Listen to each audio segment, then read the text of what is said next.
Welcome to the Tangent Gentleman, where each week Scott and I start with a topic. We see where that topic takes us. During the course of the conversation, there will be several tangents in the form of arguments, disagreements, or maybe agreement. From those tangents, we'll pick the next week's topic. And this week, Scott, we have morals. Yes, morality. Quite the challenge, if you will.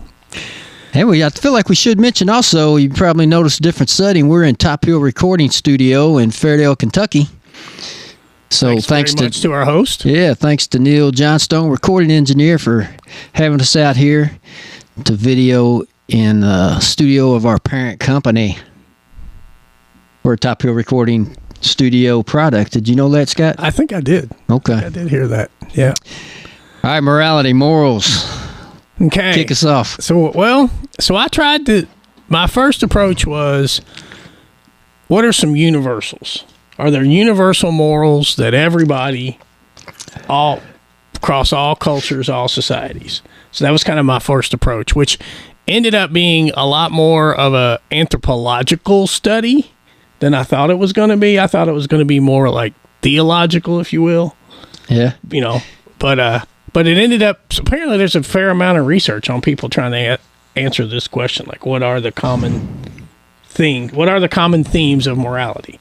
So I got some notes. So you want to start there? Yeah. What you got? What you did. What you got? Go ahead. Let's go from there. Well, so the general theme was morals usually are structured around something that helps your family. Well, let me take it more generic. You have we'll go there. Something that you do because it helps your family, something that you do because it helps your group, something that you do as a sense of returning favors, something that you do to be brave. Okay. This one we're going to have to circle back to, probably all of them anyway. Bravery? No, the next one. Okay. Something that you do to defer to the superiors, to your superiors, to the higher ups. And then something that you do to respect others and their property. And then lastly, to divide resources fairly. Okay. So those are the themes. And those are universals. Universals across a variety of moral. So when you first talked about that, universals, I was thinking like, you know, like what is universal to humanity? Like I was thinking like empathy. Okay. Something like that. Well, but I could see what you're saying also. So that would be, so that's what I started doing, is I started thinking of things like empathy. And which of these categories, what would I put those in? You know, I think empathy is a sense of respecting others and dividing things fairly, returning favors. So something in that idea about what's there. Basically, I think what I was looking for is I thought of this and I didn't write it down. There seems to be this sense of do right by yourself, do right by your family, and do right by your social or your society, your group. Yep. Those seem to be kind of the recurring themes. By the way, man, I just took a drink of this Manhattan. Good job. Thank you. We're featuring the cocktail bar tonight here at the. Now, I could make some assertion between the presence of alcohol and my Catholic upbringing and our topic of morality, but I think that might be too big of a leap. I don't know if we want to get there just yet. Well, we can get into, I'm sure we're going to get into the interpretation of some of these things you brought up, because that's where a lot of issues start. But you're asking where I started. I somehow got into like morals versus ethics. Okay. And we actually had this conversation at dinner this weekend with my family. And what is the difference between morals and ethics? So what did you? We all have some pretty deep dinner conversation. I don't know. We do sometimes. Well, so ethics was kind of thinking like, okay, we both worked in the education system and we had the code of ethics. How we agree, we signed it every year. How we agree to interact with how we agree to interact with students, with parents, and what was the other category? Each other, I guess. Yeah, I think so. So that's kind of like agreed upon things in the in that profession.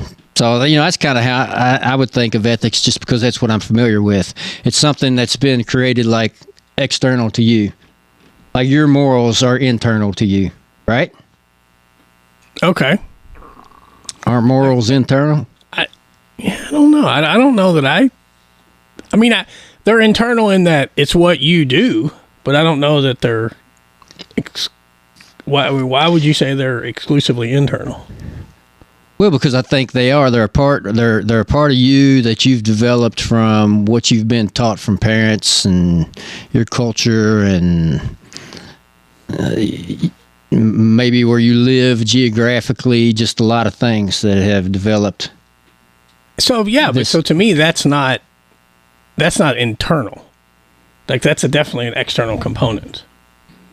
Because like you said, your culture, like where you live. Well, I guess by internal. So like going back to your family's discussion at the dinner table,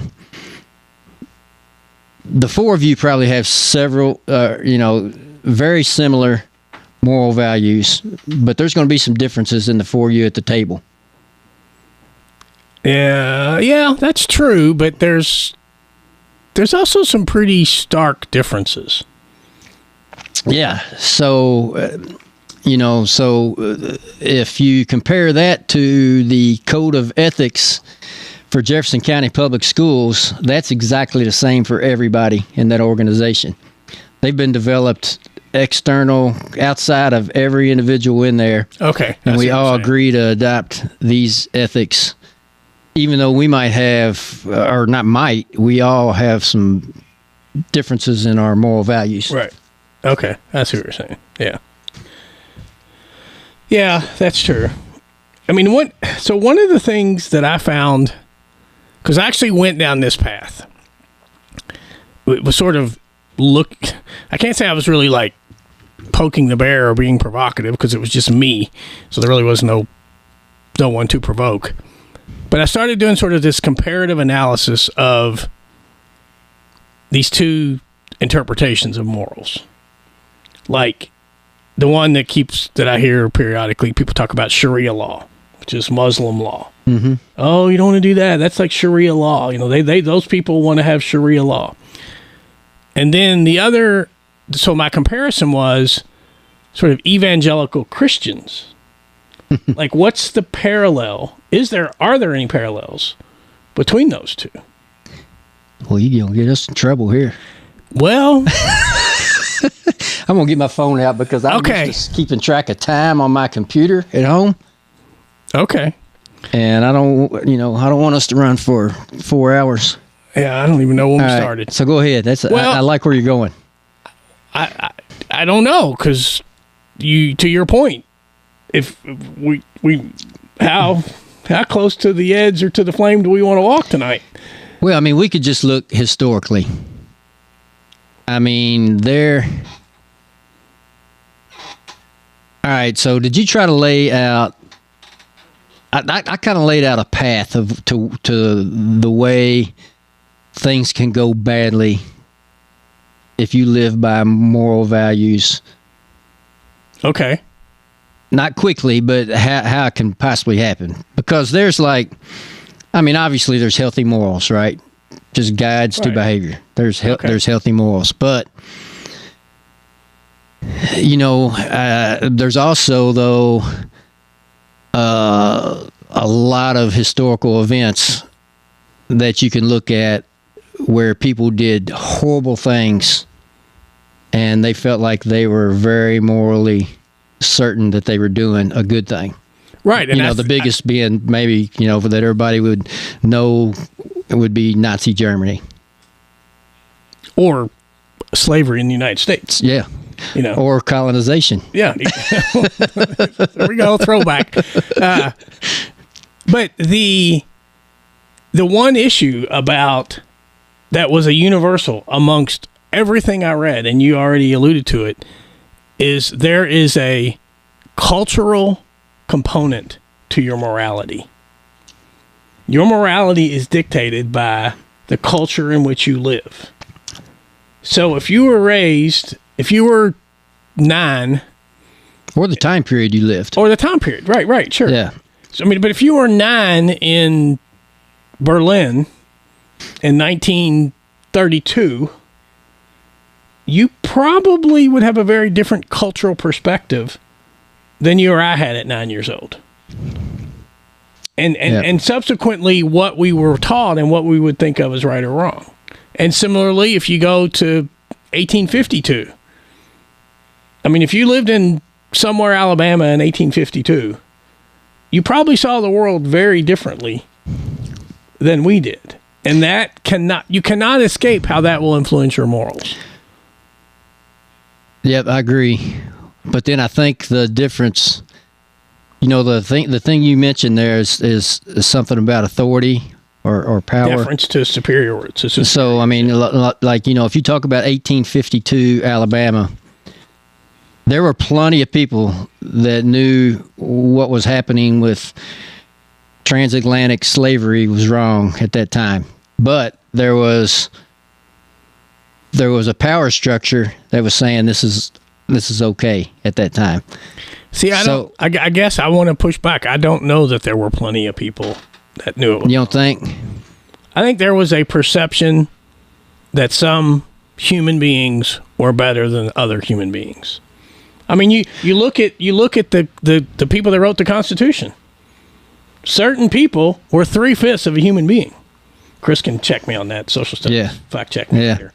But that was in the Constitution of the United States. I mean, that's what I mean by the power structure, though. Yeah, but that does that not run contrary to your idea that people knew better? Some people knew better, because I can tell you the people that ratified the Constitution, who allegedly represented us, didn't know better. Yeah, and, I mean, obviously that was, nonetheless. I mean, when it happened, 1787 versus 1855. But so if you start with healthy morals, there's got to be something thrown in there that causes fear in people, or that there's. I've heard Neil talk about the scarcity.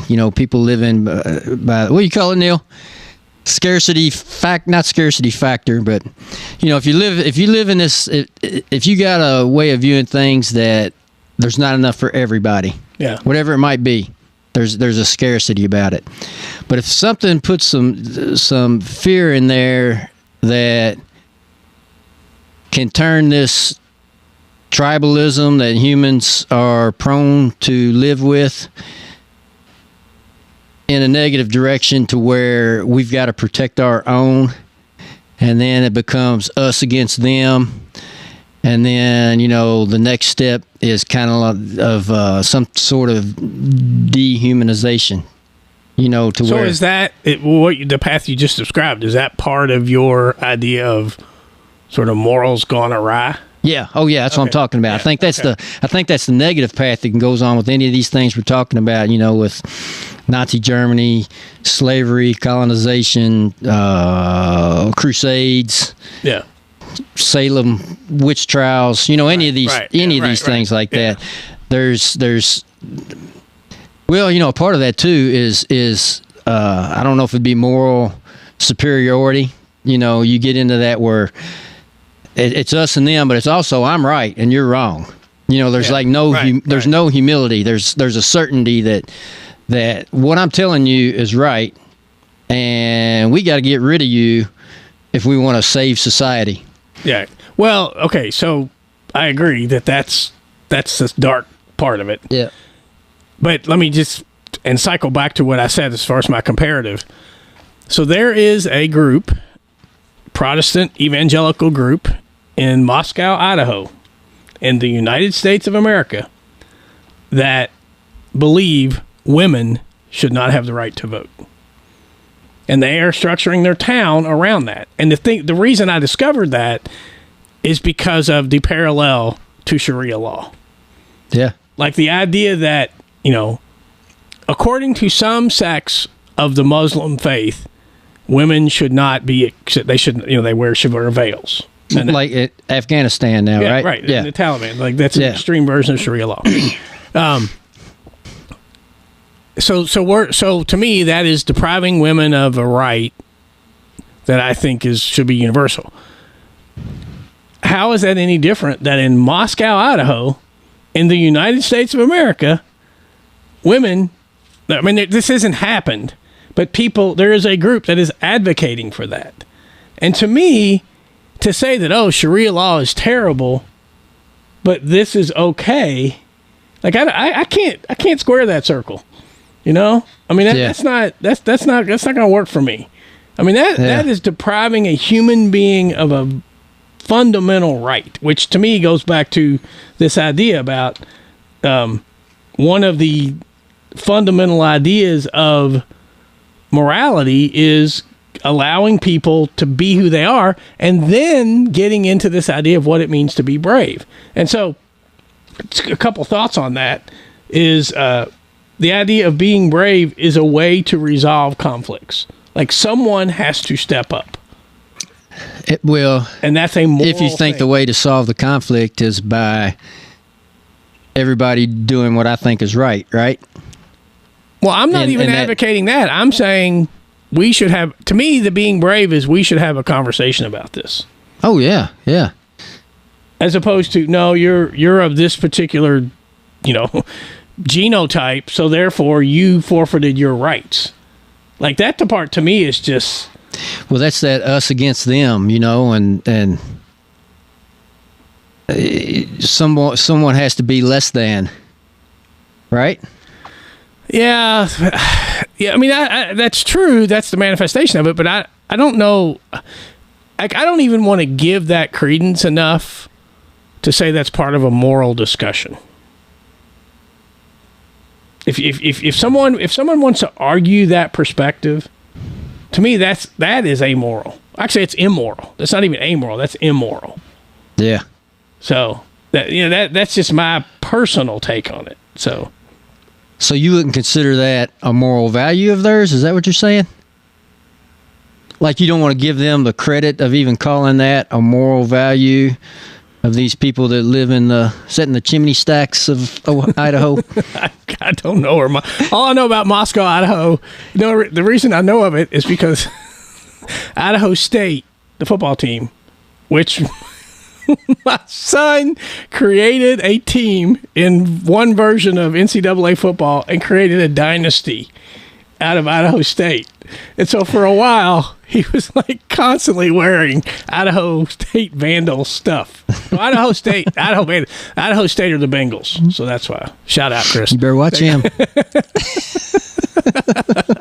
But yeah, so that's where I first learned of the Idaho's geography. But you would know better than that. Is that where Moscow is? Is it in the? I don't know. Or what's it called? I called it the chimney. Is that what it's called? The little skinny part that goes up? You knew. You live north of me now. I thought y'all had some sort of special colloquialisms. Look that up, Chris. Is that called the chimney of Idaho? Oh, okay. He can let us know at the end. But no, that's what I do think. I mean, my thinking is, if you live by moral rules that have been created in your group, it can get dangerous under certain circumstances. Sure. Yeah. Because everybody's morals aren't the same. So, what's the alternative to that? So if you don't live by morals, what would be the alternative? In my thinking, it would be like empathy, compassion, understanding, humility. Like those things will be gone? No, that's what you need in place of it. Because okay. I think, the path I was talking about that leads to some of the terrible things that we talked about that's happened historically, I think it's just this moral certainty that I'm right and you're wrong, and then there's some type of power structure that supports that. Yeah, but right, and the scary part of that is sort of the self-fulfilling prophecy of it. That if you get enough people into the power structure, then you can dictate the first two parts. Excuse me. That's kind of disturbing. So, okay, this is a completely Tangent? No, it's tangent. But I feel like I have to tell the story as it relates to this. So I went to Catholic school, a local, fairly, I can say it, right? I can say we went to high school. Mm-hmm. You shamed Burger King. So I went to St. X High School locally. And I still like you. Huh? No, I don't have anything. I don't think I have anything against people who went to St. X. I don't want to make anybody mad. I am, as I talked to a mutual friend of ours, Nick, who also went to St. X, we are pretty atypical of people that went to St. X. Oh, heck yeah. So, but I will tell this story. At St. X High School, when I was a junior, we had to take religion all 4 years. And so junior year, the class that we had to take was called morality. Oh, really? And you went at all these sort of what are the traditional Catholic thoughts on moral issues. Okay. And as you probably can guess, as rebellious as I can be, I am a really good student. I was always a really good student. That being a good student was sort of paramount to me. Yeah. Junior year in high school, my friend Kevin and I, shout out Kevin McGinney, who is the sound engineer for the Ryman, by the way, Really? yeah. Man, you got any hook connections we can get? You know, he's a good dude. But he actually, I think he now more so works for the Grand Ole Opry, but same institution. But anyway, he and I were in religion class, morality, together, and we had to present the moral issues of the moral sides, moral perspective, if you will, of a current political issue. And so we presented, I went to high school in the 80s. We presented the Palestinian Liberation Organization, the PLO, who were the people that were trying to basically get Israel out of Palestine. Well, who knew how much that would cycle back. But anyway, and so, as it were, we made the case that the PLO had a morally correct defense of their actions. Okay. And I got kicked out of class. Kevin and I both got kicked out of class. Did they let you back in, or? Yeah, eventually. But the reason the teachers challenged us and said, you can't say that, you can't allow that, you can't accept that because our government has decided that's not the stance we want to take. Mm-hmm. And my response was, welcome to Nazi Germany, boys. Oh, gosh, said, we could turn that to present day. Well, yeah, exactly. And he said, what do you mean by that? I said, when the government dictates morals, there's something fundamentally wrong with that. Yeah. And so I got kicked out of class, but whatever. I eventually got back in. But, yeah. So, but I think that does get to your point about if the power structure is in place and if the power structure is influential enough, they will dictate morals. I mean, you can look at, I'm not here to bash the United States, but we interred U.S. citizens of Japanese descent for no reason other than being of Japanese descent. Yeah. They didn't do anything. They didn't have any actions. Yeah. But we decided, they're a threat to us. We're going to put them in camps. That's pretty horrific. Oh, yeah. Yeah. So, I don't know. But whatever. I mean, there's several examples of that. And, it's like, I mean, I don't want to... I mean, I obviously love the United States, and I think we live in a great country, but there's some horrific events that's happened in the history of the United States. But I also push back. There are some amazingly positive things we've done. Absolutely. Yeah, absolutely, no doubt. You look at what we did in Europe post-World War II. I mean, you look at the structure of Europe that we helped create. The Marshall Plan helped create. Chris, again, can fact check me on that. We're doing a lot of work on Chris tonight. I hope he's keeping up over there. He's keeping track. But it's pretty cool all being in the same room, though. It is pretty nice. Yeah, I can tell you're getting used to it pretty quickly. I'm loving it. It might be the Manhattan, might be helping. Could be. I'm further into mine than you are. But yeah. So I don't know. I mean, one other don't know. I have one other thought I wrote down I want to get to. Yeah, go ahead. So, again, looking at these sort of analysis of moral codes, one was there was this sort of categorization.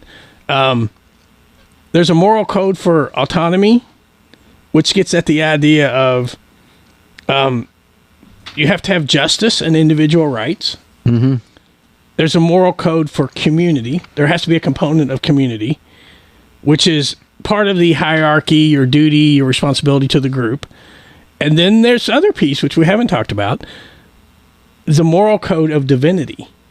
Mm-hmm. That there is you have to recognize the sacredness and the purity of morals.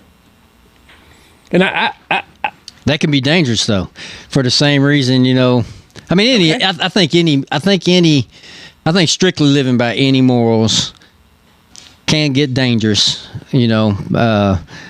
but there's a lot of, we've talked a lot about politics, but there's also a lot of terrible things that's happened in the name of religion. Which I know when you say divinity, it doesn't equate to religion, but right. It can be viewed that my beliefs are correct because of this. I guess I want to think. I mean, I understand what you're saying, and I agree with what you're saying. But I also want to think that when I talk about divinity, I'm above religion. I'm above religion. Yeah, I agree. I mean, you talk about it a lot, and I think you do a great job of talking about sort of the humanity, like this big picture idea of humanity, our sense of connectedness and our relationships and responsibilities to humans.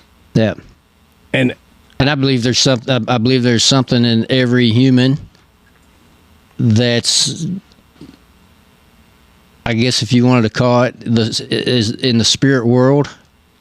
I think that's there, and it's above religion. I like that wording. It's beyond any religion. Yeah. No, I tend to agree that's true. Yep. With that. And I think back, we talked back. We had the one episode where we talked about how music impacts people and how art impacts people. There can be divinity in all that. Oh yeah, so I just made me think of this crazy thought. So got married in the Catholic Church, and part of that you had to go to these pre-Cana classes. Pre-Cana? Pre-Cana. What does that mean? Well, Cana is the wedding that Jesus turned water into wine. Oh, okay. So you had to go to what they call pre-Cana classes, where you meet with the priest and you talk about what marriage means to the Catholic Church, what they think it should mean to you, whatever. And the priest asked us, my wife and I, my fiance at the time, can you give me one example when you really felt like you knew God was there? And I know where this is going. No, you don't. You're close. But it's not exactly what you think. I said, so you've heard me talk about him before. Shout out, one of my best ever, Greg McMahon, my buddy Greg. The one I thought was a priest. The one you thought was a priest. So Greg, as some of you may recall, or some of you may know, my friend Greg was paraplegic. And it was not uncommon for us to get really good seats at concerts because of Greg's wheelchair. And we had third row seats, I think, at a U2 concert. And Bono came out and he was singing, and I looked at Greg and he looked at me and he was like, "Are you feeling that?" I'm like, "I'm feeling that." And so that's what I said to the priest. I said, third row U2 concert with one of my best friends, God was there. Like, I know for a fact God was there. Yeah. And he said, "That's not exactly what I was hoping you'd say." I'm like, "I'm not going to lie to you. You're a priest. I can't lie to you." Because there was some connection flowing through everybody in that arena or that auditorium or whatever was happening there. Yes. And selfishly, between the three of us. Yeah. I mean, I'm not naive. I'm not delusional. I don't think Bono was singing to me. No, I know what you're saying. But the thoughts and the words and the music that he was putting out, that they collectively were putting out, and the relationship I had with Greg, I mean, this was spiritual. This was divine. No, music can take you there. I mean, I've told you before, I felt the same exact thing at the Billy Strings concert at Iroquois Amphitheater, and I felt the same exact thing at the Prince concert at the Palace. I mean, it's like, man, there's something happening here. Yeah. Yeah. And it wouldn't be an episode without me mentioning Springsteen. But yeah, that's happened to me a few times. Springsteen. But yes. I guess it's like anything else, right? I mean, this idea of morality, we want to think it guides us, sort of human collectively, for good. But yet we also are not naive. And we know that it has the auspices of, or under the auspices of morality, it's guided people for bad. For I mean, no doubt. Yeah. Helpful. And, you know, in my view, I think, I mean, we talked about there being healthy morals. There can be, you can be guided by your morals, but a lot of time what's missing is any type of humility that you're not completely right. You know, once somebody has like this sort of moral certainty, it can go bad. So do we play that out? Like, what is there a thing that you and I mean, I don't know your faith and your faith traditions, but is there a thing we can agree to and say that is absolutely wrong? Every person can agree that's wrong. Every person should agree that's wrong. Well, I mean, you could get in the conversation. Okay, let's just talk about killing another human. Do you say most people think that's wrong?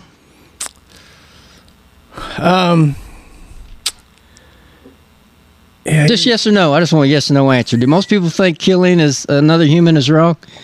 Man, you make me nervous. You got to think about this as well. Do most people think? Well, I have a very specific thing that comes to mind when people say that.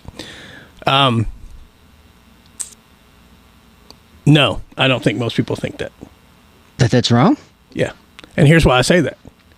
How many people are okay with the death penalty? Okay. Yeah, well, I was going to go to war. I was going to go how morals are rewritten in times of war.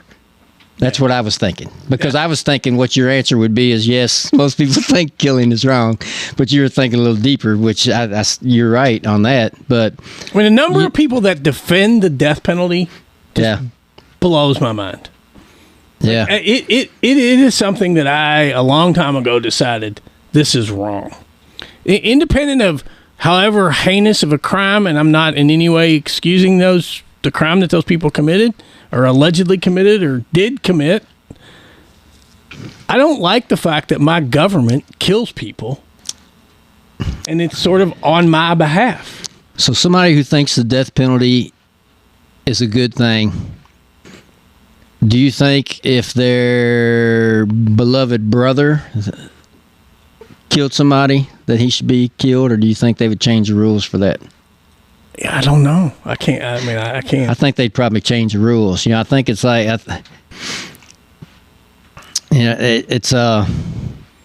it's kind of like family versus anybody else. You know, it's got okay. This is my mom, but nobody else. Yeah. I'm not equating this at all because this is going to sound like, well, that's a goofy comparison. but I think about school teachers and think about yourself when you're in a classroom.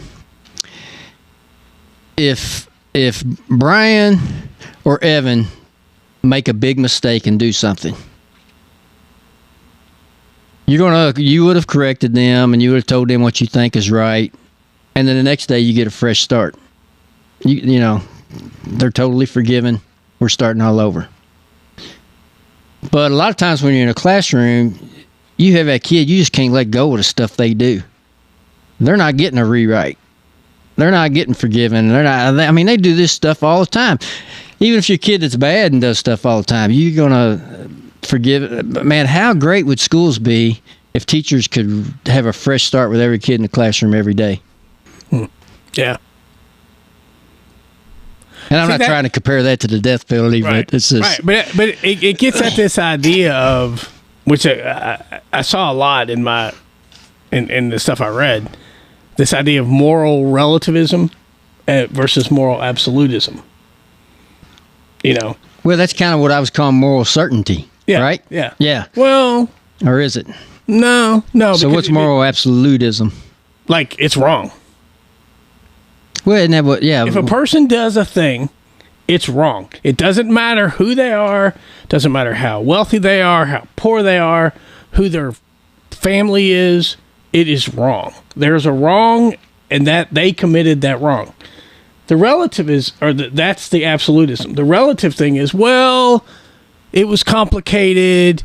They were justified in doing what they did because the circumstances were they were brought up under this environment. They had a horrible childhood, or they were the one that's commonly used in this discussion is, man, we're getting really weird tonight. I don't know if I'm liking it. I know what you're getting ready to say. I bet I could guess it. Go ahead.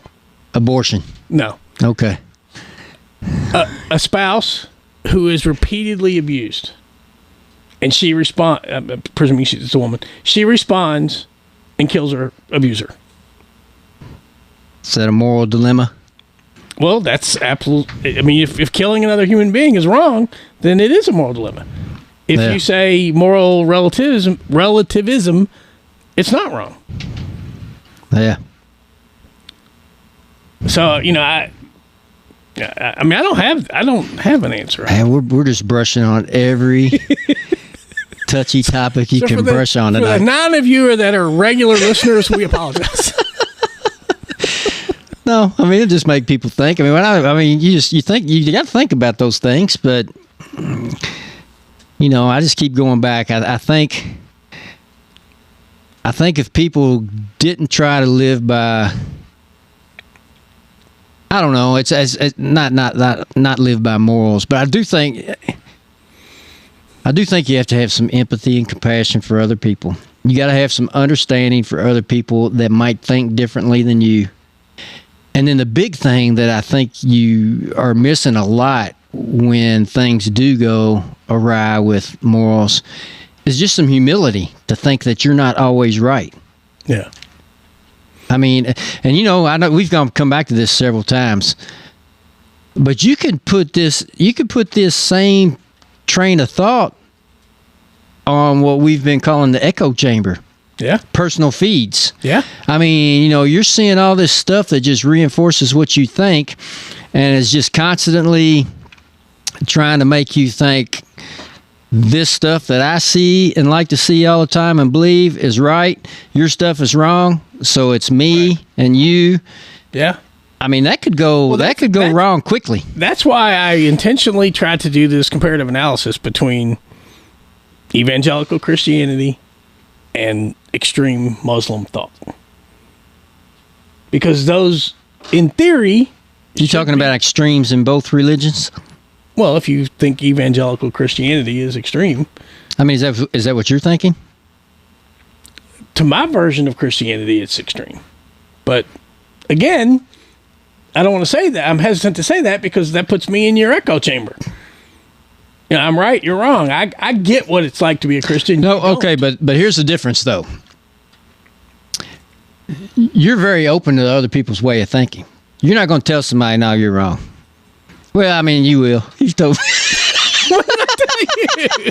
What did I tell you? You were wrong. What are you talking about? No, you never told me I was wrong. You just kind of laugh at me and smirk sometimes when I say things. Alien thing? We're going back to the aliens again? No, we're not going to take this to the aliens. But who knows? I mean, maybe they have different moral values. I don't know if they recognize. I mean, again, but if you go back to these universals, like they have a responsibility to their community. Their community is not earthlings. So, they got to come here, garner what information they get, and go back and say, we're good. Those people those things on that planet are idiots. We're fine. Don't worry about them. They kill each other. They destroy their planet. Yeah. They just discovered you can split an atom. They got ways to go. We'll be fine. So let me ask you the question that I kind of asked and then answered myself.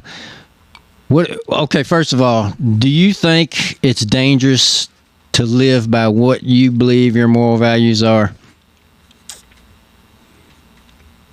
And as an absolute or as a moral certainty? Are you willing to discuss them? Or are you just going to live and say, this is what I'm doing because this is what I'm doing? Because I think those are different things. Because okay. Because if you are willing to discuss them and then therefore change them, then I don't think that's dangerous. No, it's not. It's not. But if you are I don't think so either.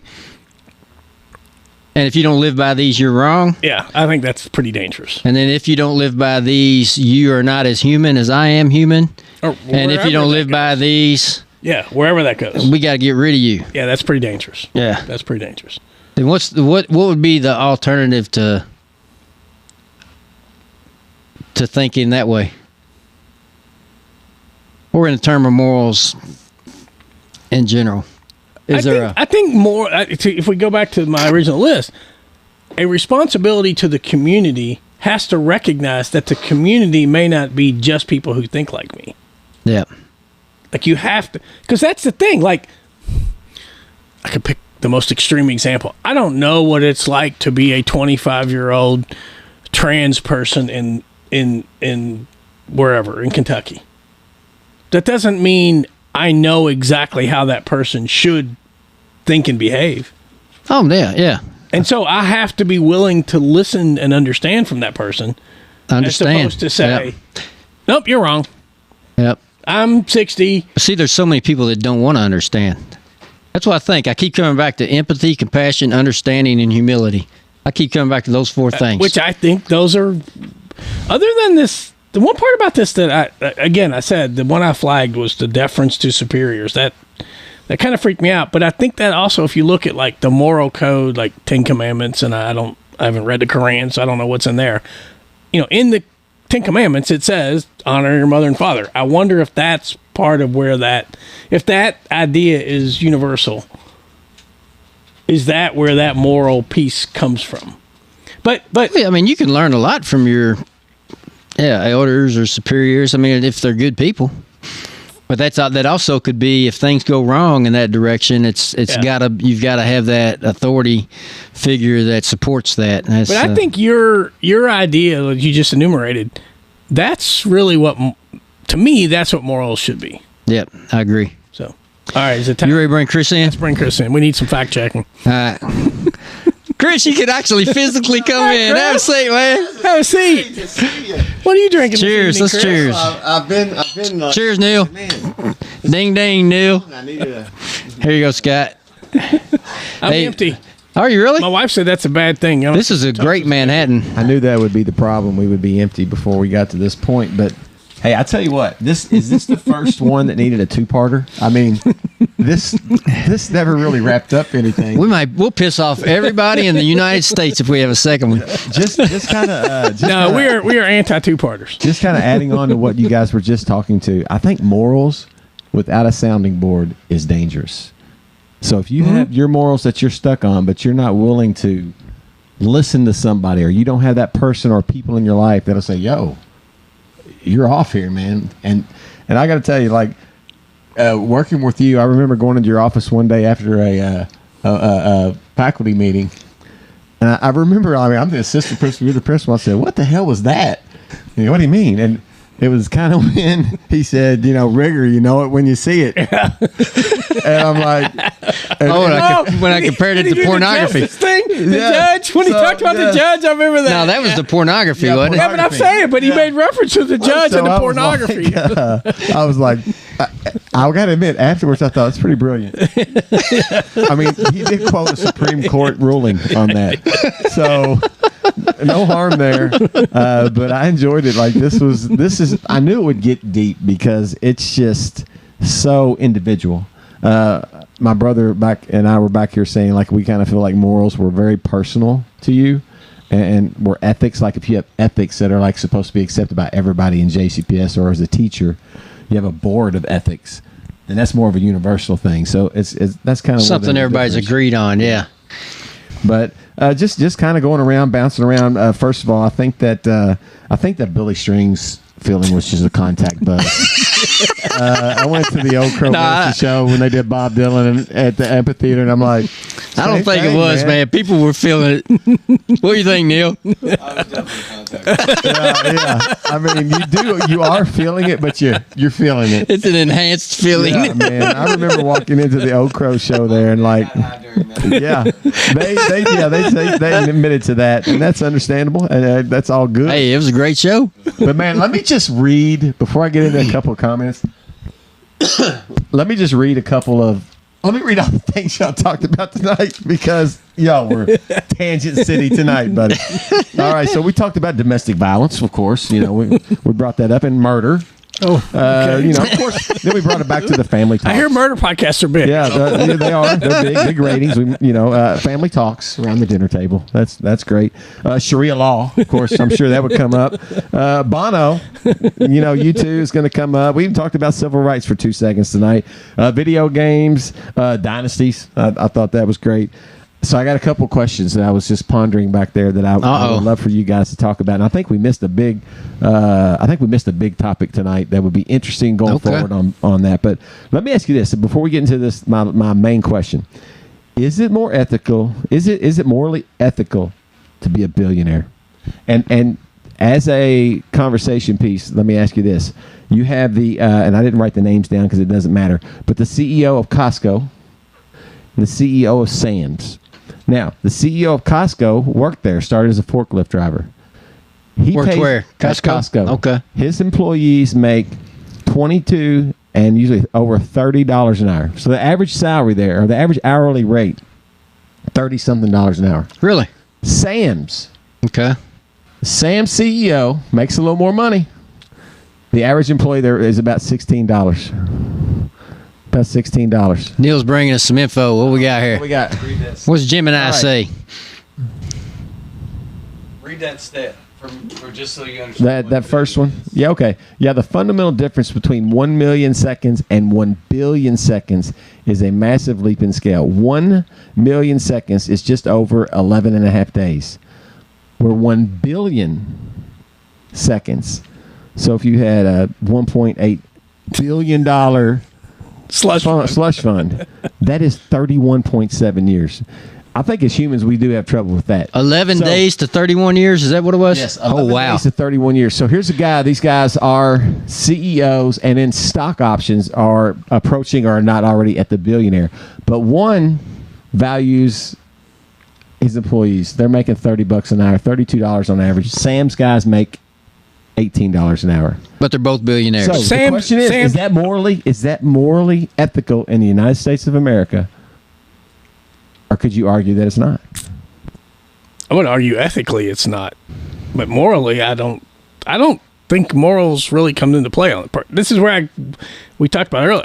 I find it very much a distinction between the moral and ethics on that. Ethically, I think it's to your question, should billionaires exist?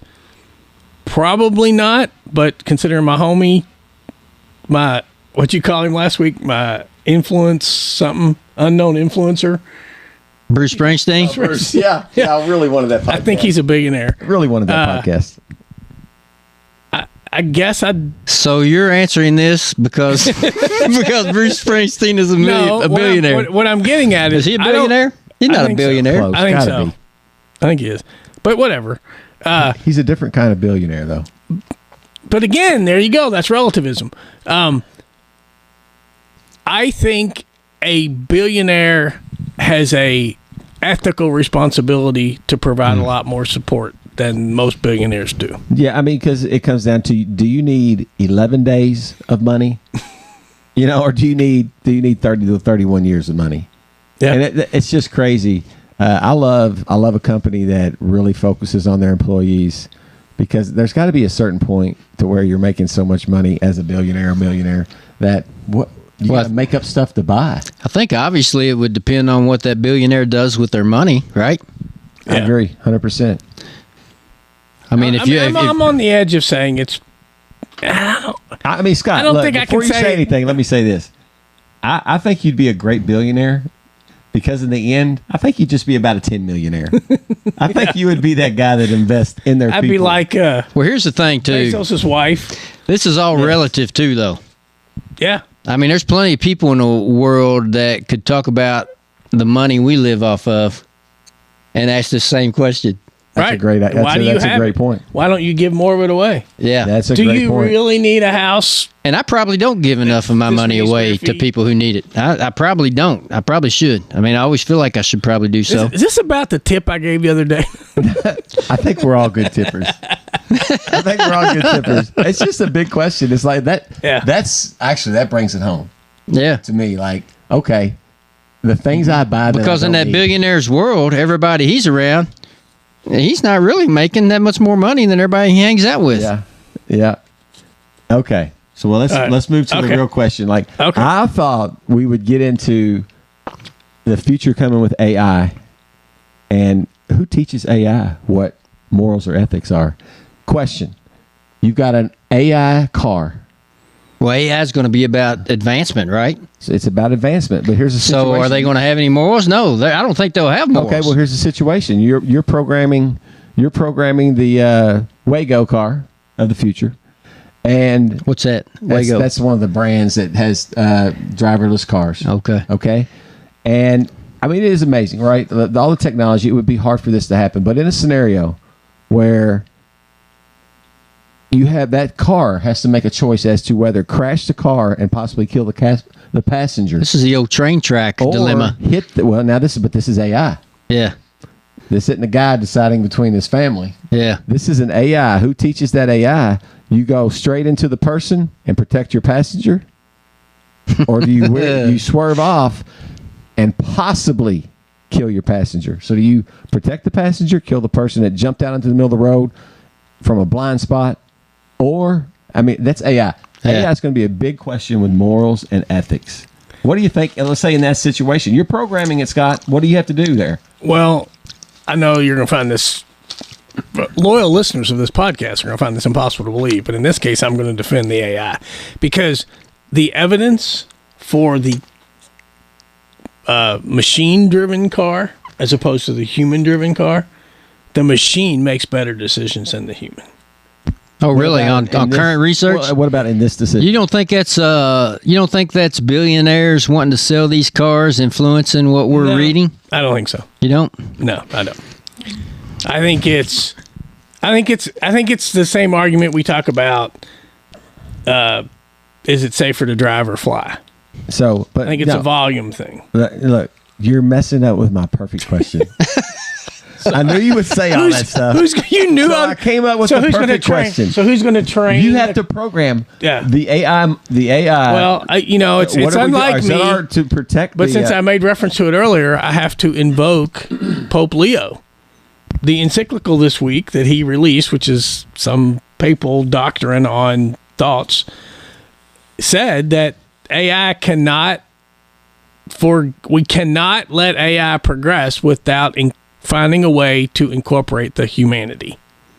So that gets back to Brad's point, and it also, to a certain extent, addresses yours. I mean, that can't happen, though. I mean, that's impossible, isn't it? Yeah. Well, that's why he said it needs to be abandoned. I'm going to ask you. I'm going to tell you this. Like on my way to my doctor's appointment today, you got hit by Waymo. That's okay. That's impossiple, according to you. No, it's impossible because Waymo doesn't exist in Louisville. I was talking with Gemini just to see how the hell it goes. No, you weren't. I said, on the way to your doctor's appointment. Well, traffic was Are you bad. making this up? No, I'm not. I wish I should. I probably should have said this. But I said, Gemini, cry let me hear you cry like a grown man would cry. And Gemini said, I don't have emotions. I said, well, just go, wah. And I said, I only speak the English language. So this is so Chris Johnstone. Yeah. Well, I wanted to know, do you know what it meant? I don't have emotions, but you multiple times in our talk today have given me opinions, and you've had a little bit of an emotion with them. So it's just such a scary. She's faking it. Yeah, I need to change it to different. If I change it to a man, could he do it? I don't know, but it's just out there. So I think the one thing with AI. Not, you talk about losing jobs and stuff like that, but I thought morals and ethics was just an amazing topic because who gets to decide that? Are you telling me the AI is actually going to come up with how they feel about things? No, it's not. Or that's going to be programmed. So you're going to a universal that's more ethics, but it's still, why should that be? We didn't even talk about all the classic moral dilemma things. I had so many of them. Or like the trolley. Things where they like shocked people. Somebody told them to shock. You're giving them a lethal shock. Yeah. I wrote right here. We could have used leading questions on this because there's so many great dilemmas. Or the Stanford prison thing. Yeah, the Stanford prison thing. Yeah, that's crazy because there's video of that. I'm like, no, I'm out of there. I'm not doing this game. But It was a great talk. We got to grade it. So let's. How do we grade it? Let's decide. We can't just say we're grading morals. And how do we grade morals? I say we grade living by your moral code. Is that a good thing or a bad thing? A to F.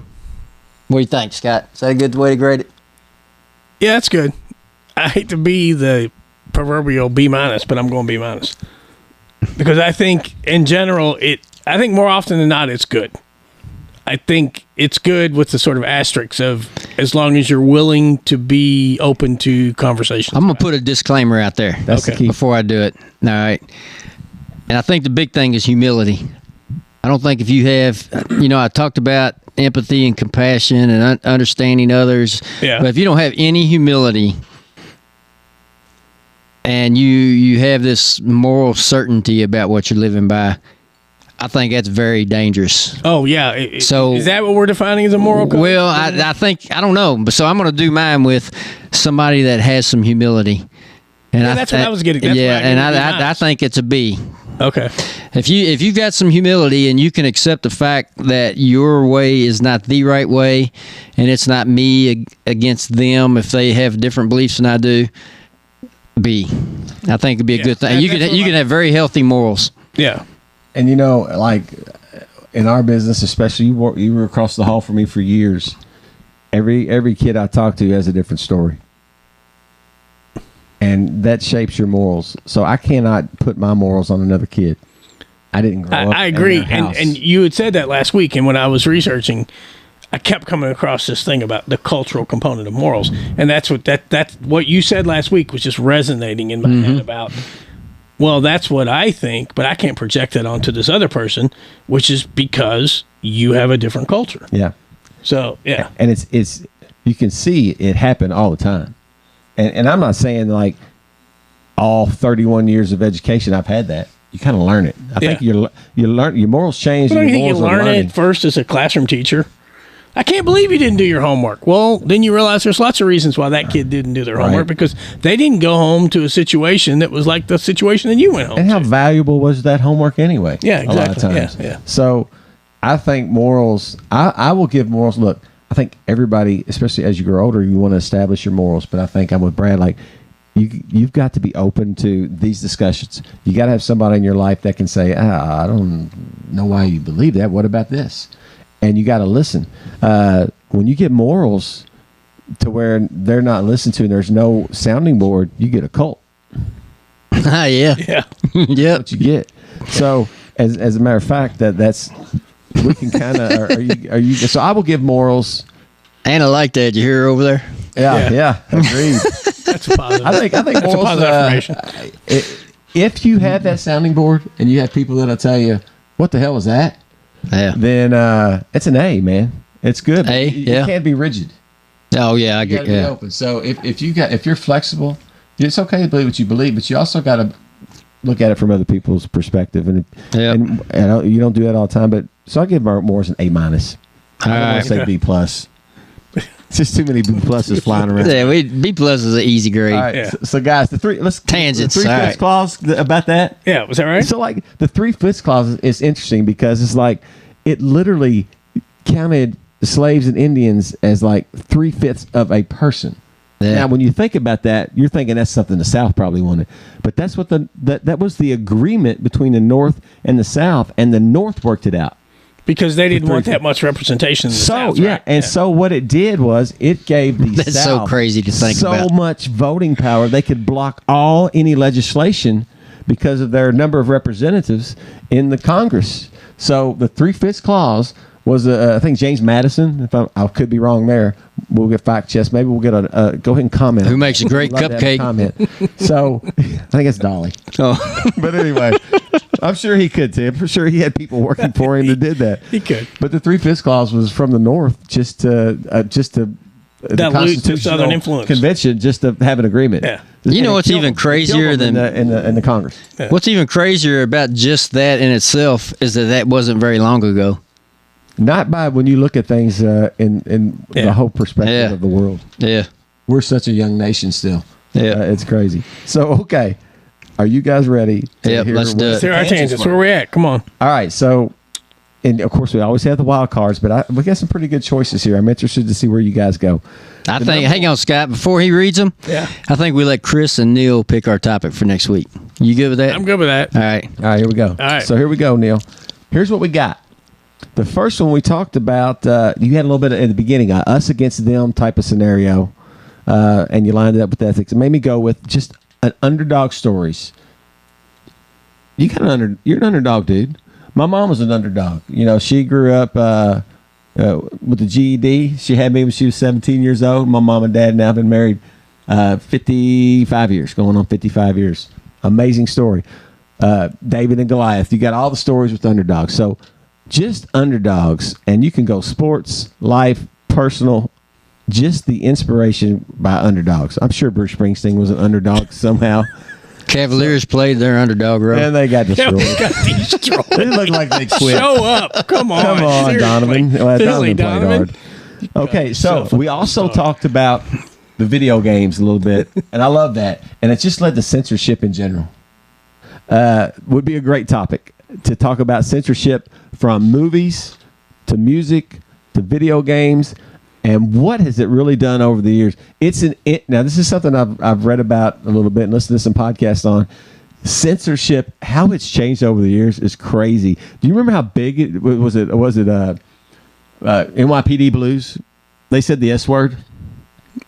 It led the news story. It was a huge deal. You know what's funny? When my kids were young, I told them the words you're allowed to say is shit, damn, and hell. They're not cuss words. Stop, it sucks. But now you know it is what it is. But like, so what? Okay. All right. Underdogs. Underdogs. No underdogs. But that one was censorship. Okay. Just overall censorship. 3, private versus public. We talked a little about parochial and private versus public, and first thing just we think schools. of You schools. think? No, I think there's a lot of things there. Yeah. So, but I think the obvious topic which you guys have so much experience with is the private versus public, and even if you're a private school person, it'd be interesting to think what happens if there's no public schools, or if public schools are regulated to this. I mean, what happens? Public school is one of the greatest things in America. So, private versus public, and then this is, I say the for me the best for last, because whether you guys realize this or not, you talk about Nazis in 4 out of 5 episodes on average. Have we? Oh yeah, it's Nazis. Well, you're scared to get into it, but I think there are lessons to learn. Oh, definitely. Nobody here is a Nazi. We're not Nazis. We're not neo-Nazis. We're not old school Nazis. There's no Nazis. But look, accompany Nazis with cults, because you talked about cults, you talked about slavery, we talked about some wars. So what if you had a podcast on cults and started? You could very well parallel that with especially when the children, Nazi youth, the Hitler youth, and all the things that happened as far as just a cult. Interesting in history and how maybe it's going on today. So, I just got some bad breath, Neil. In a recap, let's go back, All right, Neil. And I want to get some input so we can kind of get maybe at least our top 2 here. But underdogs. Man, she licked my arm. It's stinking. Come here on it. This is a live podcast. It's a sweet little doggy. Yeah, she's a good dog. She's a good dog. I didn't smell the stinky breath. I think mine stinks worse. Smell your hammer. She just licked it. You need some dog bones. You're a sweetie. All right. So, number 1, underdogs. Underdogs. Number 2, censorship. Censorship. Number 3, private versus public. You and Neil are picking. And number 4, we're going to go with cults. And we will start that. Oh, you have 4 cults. Oh, goodness. With Nazis. That's okay. And we are liberally defining cults. We're not talking about just about Jim Jones and the Kool-Aid drinking. It's anything to where people blindly follow. Okay. Oh wow, man! I get it. I understand it, but that could get between the siblings. What do you guys want? What do y'all think? What do you like, Chris? Well, let's let Neil. Neil just heard them all. What do you like, Neil? I think I do like cults. Cults? I do like cults. What do you like, Chris? I like the Colts. I mean, I think I would love to see you guys. Is it a full podcast on private? I don't know. That's some good stuff right there. Yeah, I can say the breath does stink. I got it better than anybody. Or we can talk about dogs. Is that a sign? Is that a sign we should talk about underdogs? Underdogs. There you go, underdogs. I think that would be I think they're all good, Neil. What's your top two, Neil? Colts and what was the one before that? Not Nazis, the one before Nazis. Private versus public? Yeah. Or no, one before private. that would be censorship. Yeah, censorship. Yeah, Colts okay. or censorship. Let's narrow it down to two. Colts to censorship. And I like censorship better, I think. yeah, you can go a lot of ways with that. Is it good? I mean, it is. It's interesting. It started with a rap album, and then where it is now and what it doesn't touch, like the things our kids have access to, and what they've had access to from the second they've had the internet, and how much. Yeah, I think censorship you could go crazy with. Right. I mean, Okay. do you use? I mean, you can see anything on the internet, and they're seeing it, and you can't block it. So Kids today don't understand how hard it used to be to find pornography. you couldn't do it. It wasn't there. Oh my gosh! Oh You man, might have to tell some stories there. Censorship. Censorship.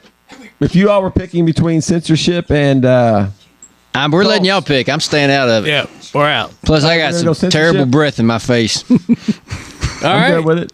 Okay, Censorship. sounds good. All right, Let's next week, do it. censorship. Thanks, everybody. See you next Thanks, you week. guys. Hope you enjoyed it as much as we did. Dog breath out. Let's hear it.